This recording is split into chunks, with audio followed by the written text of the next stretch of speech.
नमस्कार दोस्तों, जय श्री श्याम। आज की वीडियो में हम डिस्कस करेंगे। काफी निवेशक है जिनका ये कहना है कि सर मार्केट में अगर इन्वेस्टमेंट की बात करें तो मल्टीपल ऑप्शंस यहाँ पे निकल के आते हैं, तो सर कहाँ पे हमको निवेश करना चाहिए। मान लीजिए सर, अगर हम बच्चे के फ्यूचर के लिए हम 1 करोड़ का कॉर्पस क्रिएट करना चाह रहे हैं फ्यूचर के अंदर, तो आज के टाइम में कौन सा इन्वेस्टमेंट प्लान है हमारे लिए ज्यादा सही रहेगा। क्या सर हम एसआईपी की तरफ जाना चाहिए, क्या सर पीपीएफ की तरफ जाना चाहिए, या सुकन्या समृद्धि योजना इसकी तरफ हमको जाना चाहिए। तो आज की वीडियो में बिल्कुल डिटेल में बात करेंगे। एक तरीके से आप ये मान लीजिए जो इन्वेस्टमेंट की प्लानिंग होती है वो कंप्लीट आपको जानने को मिलेगी, इसलिए पूरा वीडियो वॉच करना, बिल्कुल भी स्किप मत करना। अब सर यहाँ पे अगर हम बात करें ना, बच्चों की परवरिश के दौरान हर माता पिता के मन में एक ही सवाल घूमता है कि सर बच्चे की अगर फ्यूचर में बड़ी पढ़ाई कराएंगे तो सर जो मोटा पैसा आएगा वो कहां से आएगा। आज के दौर में विकल्प भी कम नहीं है।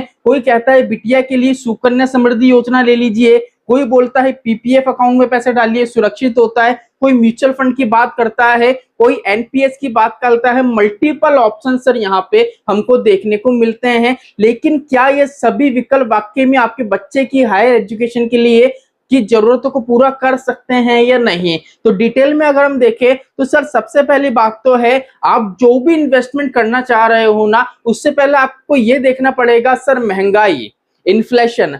आपकी प्लानिंग का सबसे बड़ी परेशानी सर महंगाई निकल के आती है। अगर आपने अपनी प्लानिंग में महंगाई को फैक्टर इन शामिल नहीं किया तो आपकी पूरी फाइनेंशियल प्लानिंग धरी की धरी रह जाएगी। अगर उदाहरण के तौर पर समझना है तो यहाँ पे मान लेते हैं कि आज आपका एक बच्चा है, उसको हाई एजुकेशन के लिए मान लीजिए आपको करीब 1 करोड़ रुपए की आवश्यकता पड़ती है। तो मान लीजिए अगर हम एजुकेशन के क्षेत्र में महंगाई की दर को देखें तो कम से कम 6%, वैसे रियल में अगर हम देखें तो 10% के आसपास की आपको नजर आएगी। तो वहां पे एजुकेशन क्षेत्र में 6% की जो महंगाई है आपको देखने को मिलती है। तो आज से 20 साल बाद उसी पढ़ाई में सर जो पैसा लगेगा ना, वो 1 करोड़ नहीं लगेगा, 1 करोड़ की जगह 3 करोड़ वहां पे आपको देना पड़ेगा। लेकिन सर यहाँ पे अगर हम बात करें कि आज हम इन्वेस्टमेंट करते हैं कि फ्यूचर में 1 करोड़ रुपए क्रिएट हो, तो सर फ्यूचर में आज की डेट में वो पैसा कितना होगा। तो सर अगर आप सोच रहे हो ना फ्यूचर में मेरे पास 1 करोड़ का कॉर्पस क्रिएट हो जाएगा,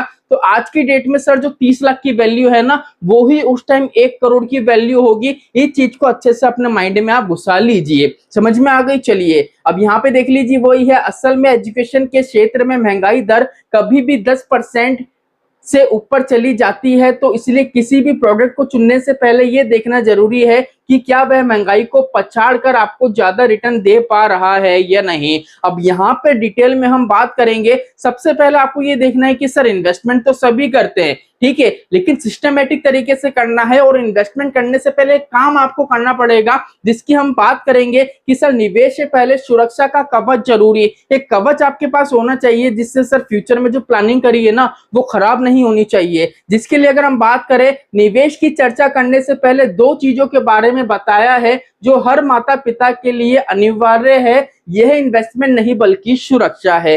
क्या है सर? सर पहला है लाइफ इंश्योरेंस, दूसरा है हेल्थ इंश्योरेंस। लाइफ इंश्योरेंस क्यों है सर? इन केस अगर माता पिता को कुछ हो जाता है तो अगर आप लाइफ इंश्योरेंस रहेगा तो बच्चे के लिए जो भी आप इन्वेस्टमेंट कर रहे हैं सर वो कंटिन्यू चलेगा। वहां पे बच्चे की फ्यूचर के साथ किसी तरीके का खिलवाड़ होता हुआ आपको नजर नहीं आएगा। सर हेल्थ इंश्योरेंस, मान लीजिए परिवार में कोई दिक्कत परेशानी आ जाती है तो सर हेल्थ एजुकेशन जो हेल्थ इंश्योरेंस है वो अगर आपके पास रहेगा तो सर क्या होगा, बीमारी के तौर पे पैसा मिलेगा। ऐसा नहीं आपने जो इन्वेस्टमेंट कर रखा है, बच्चों के लिए इन्वेस्टमेंट कर रखा है, वो इन्वेस्टमेंट आपको विड्रॉ करना पड़े, ऐसी नौबत नहीं आएगी। तो ये 2 सुरक्षा कवच हैं, एक लाइफ इंश्योरेंस, एक हेल्थ इंश्योरेंस। सबसे पहला जो स्टेप होता है वो यही होता है, आपको सबसे पहले sir life insurance health insurance करवाना है, उसके बाद ही आपको इन्वेस्टमेंट की तौर पे जाना चाहिए। चलिए अब आगे बात करें सर प्रोडक्ट का विश्लेषण क्या चुने और क्यों। ठीक है सर, मार्केट में उपलब्ध अलग अलग स्कीम को लेकर अगर हम देखें तो सर यहाँ पे साफ अगर हम देखें तो सर यहाँ पे कुछ ऑप्शंस मैंने आपके सामने रखे हैं। डिटेल में बात करेंगे कि कौन सा आपके लिए बेहतरीन साबित हो सकता है। सबसे पहले पे हमने लिखा है म्यूचुअल फंड एसआईपी। सर सबसे पसंदीदा विकल्प यही है आज की डेट में। क्यों है? बच्चों के लॉन्ग टर्म गोल्स के लिए एसआईपी सबसे शानदार काम करता है। उन्होंने एक सिंपल सा गणित समझाते हुए बताया है कि महज अगर आप 10,000 रुपए की एसआईपी शुरू करते हैं, 20 साल के लिए जारी रखते हैं, अगर इसमें 12% सीएजीआर का रिटर्न्स के हिसाब से कैलकुलेशन करें तो 20 साल बाद 1 करोड़ का कॉर्पस आप क्रिएट कर सकते हैं। लेकिन सर मान लीजिए हमको तो ज्यादा चाहिए, तो आपकी इनकम कितनी है, आपका फ्यूचर गोल क्या है, आपका टाइम ड्यूरेशन क्या है, वो सारी चीजें चेक करके आपको प्लानिंग करनी है। अगर आपसे नहीं हो रहा है तो मैं एमफी रजिस्टर्ड एनएसएम सर्टिफाइड एक म्यूचुअल फंड डिस्ट्रीब्यूटर हूं। आप किसी भी ब्रोकर से डायरेक्ट इन्वेस्टमेंट करो, कोई दिक्कत नहीं है। अगर आप चाह रहे हो कि सर आप मेरा पोर्टफोलियो रिव्यू करो या सर आपकी मुझे कंप्लीट सर्विस चाहिए, पोर्टफोलियो रिव्यू की जो कॉस्ट 250 रुपीज की है, जिसमें आप व्हाट्सएप पे मैसेज करेंगे, पहले कॉल पे आपसे डिस्कस करा जाएगा आपकी इनकम, आपकी फाइनेंशियल प्लानिंग, आपकी ए से लेके जेड तक की आपका कंप्लीट पोर्टफोलियो, आपका फ्यूचर गोल क्या है, आपकी रिस्क प्रोफाइल क्या है, सारी जानकारी आपसे ली जाएगी। फिर 2 दिन का टाइम मांगा जाएगा, फिर पीडीएफ के अंदर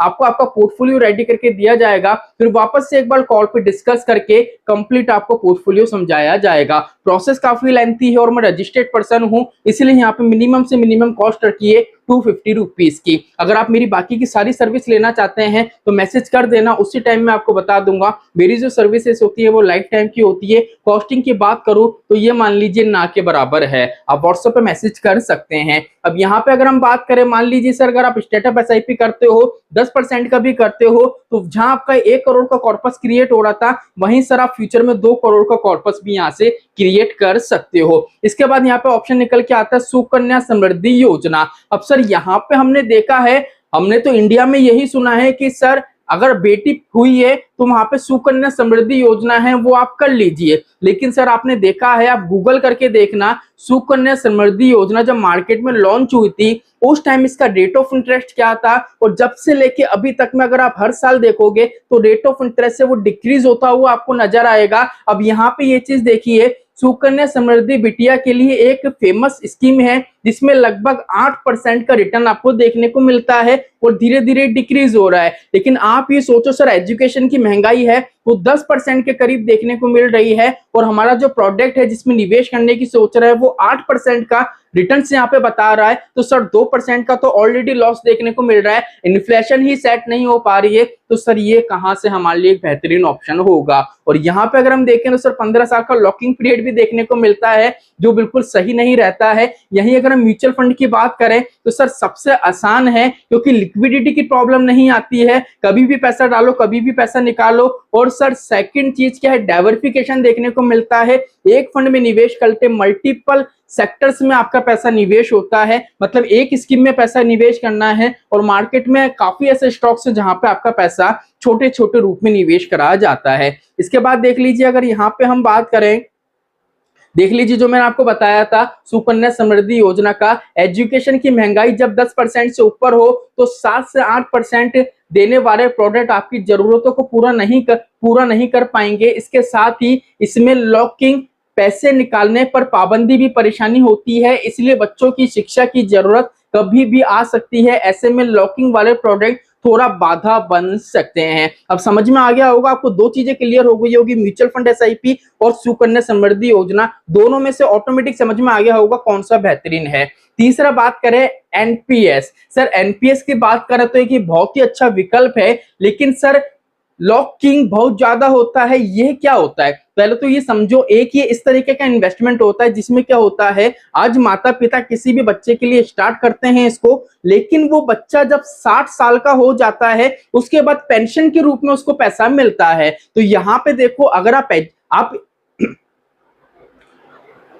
अगर आप बच्चे की शिक्षा के लिए पैसा जोड़ रहे हैं तो सबसे पहली बात तो यह है सर, बच्चे के रिटायरमेंट के लिए आपको नहीं सोचना है, बच्चे की एजुकेशन के लिए, शादी के लिए आप प्लानिंग कर सकते हैं। लेकिन आप ये सोचो कि मेरा बच्चा जब 60 साल का हो जाएगा तब उसकी मंथली बेस पे एक पेंशन आती रहेगी तो मैं ये चालू कर दूं, आपको ऐसा नहीं करना है, क्योंकि वो काम तो बच्चा ही करेगा। हमको एजुकेशन देनी है, ना कि उसको ऐसा बनाना है कि भैया उसको बस जिंदगी भर बैठे रहना है। यहाँ पे साफ तौर पे लिखा है, लेकिन इसमें लॉकिंग बहुत ज्यादा होता है। ये बच्चे के 60 साल का होने पर उसके रिटायरमेंट की प्लानिंग जैसा हो सकता है। मानना है कि पेरेंट्स को अपने बच्चे को इस काबिल बनाना चाहिए कि वह रिटायरमेंट की प्लानिंग खुद करे। अगर आप इसमें इन्वेस्टमेंट करना ही चाहते हैं तो पोर्टफोलियो का छोटा सा हिस्सा सर यहाँ पे निवेश कर सकते हैं। बाकी मुझे नहीं लगता कि ये ऑप्शन आपके लिए बेहतरीन हो सकता है। अब यहाँ पे बात करें इसकी सर प्लानिंग का सही तरीका क्या होता है, हमको अग्रेसिव इन्वेस्टमेंट करना है या स्टेबिलिटी हमको चाहिए है, तो बच्चों के फ्यूचर के लिए एक डाइवर्सिफिकेशन पोर्टफोलियो बनाना चाहिए। आप अपने टारगेट को दो हिस्सों में बांट सकते हैं सर। सबसे पहले तो ये देख लीजिए कि 10 से 15 साल बाद आपका क्या लक्ष्य है।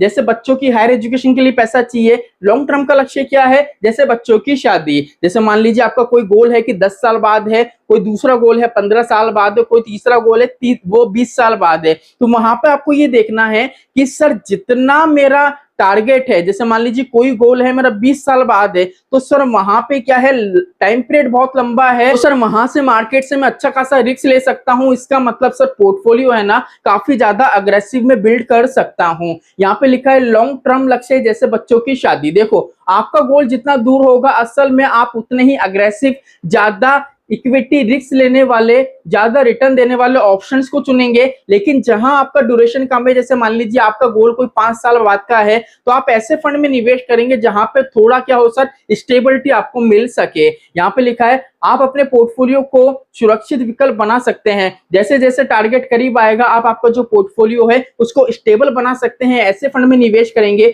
जो मार्केट से कम रिस्क लेके आपको रिटर्न्स बना के दे। अब ये पूरी वीडियो में डिटेल में बताया गया है। कमेंट करके जरूर बताना आज का वीडियो कैसे लगा, और इस तरीके के वीडियो अगर आपको और देखने हो तो कमेंट जरूर करिएगा। तो चलिए आज के लिए इतना ही, मिलते हैं हमारी नेक्स्ट वीडियो में। जय श्री श्याम दोस्तों, जय श्री राधे।